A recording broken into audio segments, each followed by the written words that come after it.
at 2.8% inflation rate, which is a 17-year low. But the question here is on the shrinking disposable income, that is through what many may consider overtaxation. And the purchasing power, hence, is low. How are you working to ensure that there is money in the pockets of Kenyans? Thank you. When President Ruto took over leadership of this country in 2022, the 5 or 6 macroeconomic indicators were not looking good. And I need to clarify now that I have this opportunity. Many people think when we project that time frame so that to show the distance we have covered, we are casting aspersions at the previous administration. That is not true. Kenya got to where it was in 2022 because of factors mainly beyond the control of President Uhuru Kenyatta, because the country's economy was shut down for nearly 2 years by COVID-19. No economic activity. And then, of course, the war in Ukraine, which affected the global supply chain of wheat and other oil and foodstuffs, and many other factors. So when we refer to 2022, it is not political. It's just a fact. And in any case, that's the only way we can explain what we have done. Now, straight to your issue. The macroeconomic indicators were bad. The dollar was rising on a daily basis, 160. At one point, it approached 170. The price of fuel, the same. At one point, it approached 217 per liter for petrol, super. Then inflation was 9.6%. And then if you take the 6 basic food items, starting with unga, the main ones, again, the prices were much higher than they are today. Today, essential commodities, 2 years later, are down significantly. Just to give unga as an example, from 240, 250, 230, depending on the brand, to now something between 95 and 120, depending on the brand, maybe 120 something.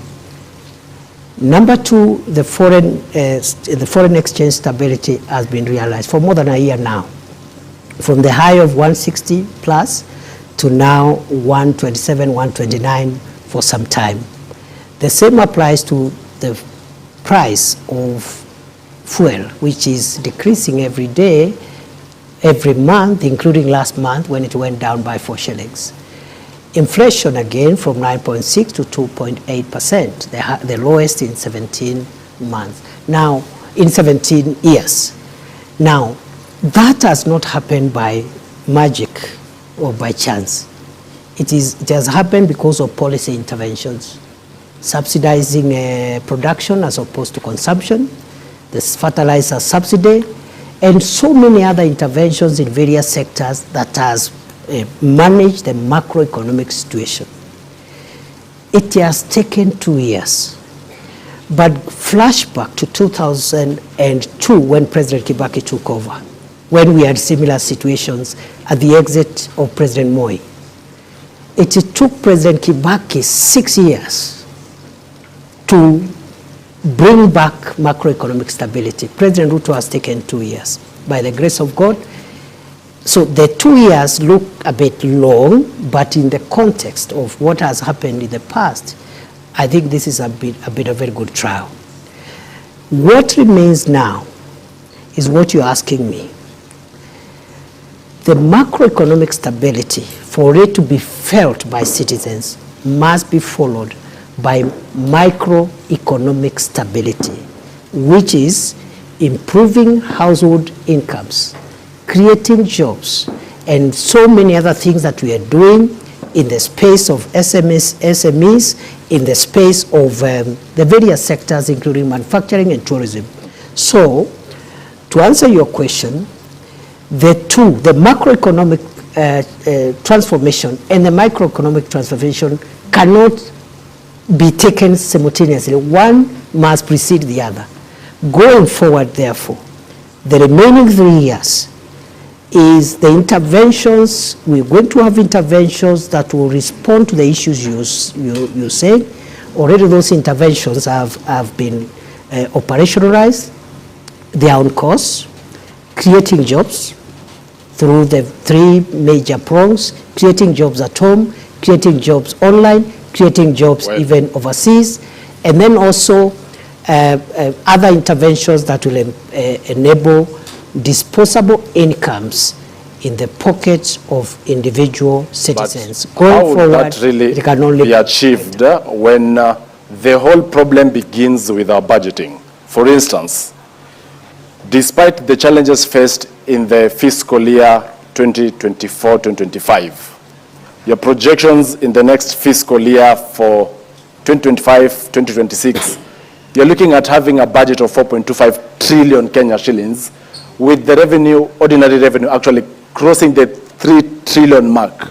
That basically will translate either to more debt, because already we will record a 759 billion fiscal deficit, but at the same time, we are forced to actually impose now the taxation on Kenyans, because last year we only got 2.1 trillion in terms of ordinary revenue. So why this shift over ambition on ordinary revenue collections? Again, in 2022, the fiscal deficit was more than 8.2% or thereabout. And that means the gap between revenue and expenditure. It was at 8.2%. This administration in 2 successive budgets has reduced it. Currently is at 4.3. On paper, because of revenue shortfalls. That shifts towards the end of the fiscal year. Yes. And you are forced to bring a supplementary budget. We are forced, but in all fairness, where the fiscal deficit is now is not where it was in 2022. And in fact, I am confident the Treasury will bring it further down this year. But more fundamentally, it is not in our priority of things to generate more revenue through perhaps more taxation, to answer you directly. What we are doing is that we are reviewing tax policy, because that's where you can still get more revenue, not by imposing new taxes or higher taxes, but by adjusting certain tax policy instruments that gives you more revenue. You heard the Minister for Finance and the National Treasury the other day explaining how the Treasury is entertaining a possibility. Of course, it has to go through public participation of even relooking at VAT,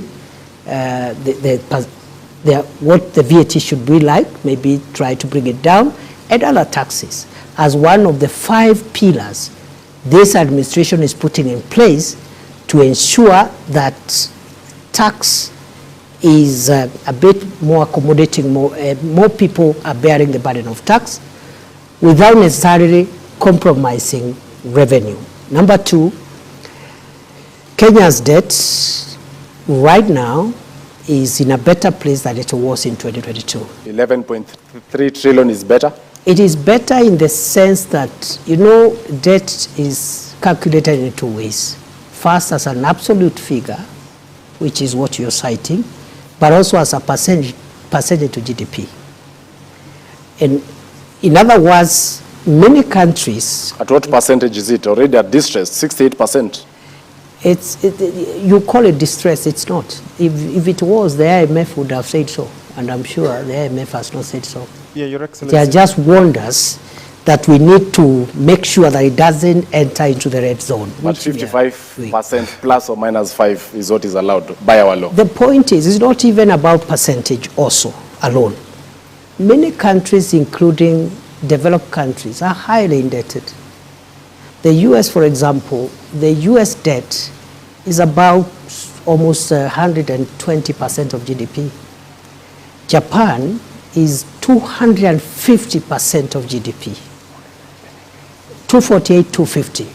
So we, and many other countries, Singapore's debt also is in the hundreds. However, what we need to do, let's agree that what remains ahead is that our revenue generation measures must not lead to higher taxes. It's not a must. Number two is that the area of debt, we need to be careful so that Kenya does not enter into the unsustainability zone, and we are managing that. DP, naomba kidogo, wakati ambapo tunazungumzia masuala ya uchumi, kuna wengi ambao wanahisi kwamba mnasema maneno mengi, maneno makubwa makubwa, lakini la msingi ni kwamba biashara nyingi ziko katika mazingira magumu. Wengi wamefunga biashara zao, wengi wamelalamika kwamba hawawezi kuendeleza biashara zao kutokana na zile sheria ambazo zilizoko na zile sera ambazo zinatolewa na serikali. Labda unaweza kuwaeleza wale wanaokutazama leo hii ambao wameshindwa kuendelea na biashara zao, ni mikakati gani kama serikali mnaweka ili kuhakikisha kwamba hizi biashara zinaweza kuinuka na wanaweza kupata pesa mfukoni? Asante sana. Ni kweli biashara nyingi zinapitia changamoto nyingi, na ni kweli